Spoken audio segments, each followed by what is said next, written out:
நீ முதல்ல இந்த இடத்த விட்டு போ. நீ இந்த ஊரை விட்டே போனா நல்லதுதான். போ.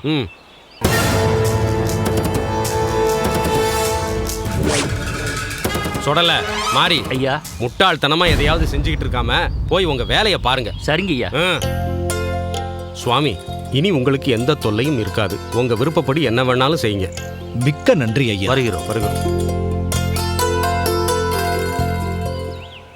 நாதமுனிகளே, தொடங்குங்கள்.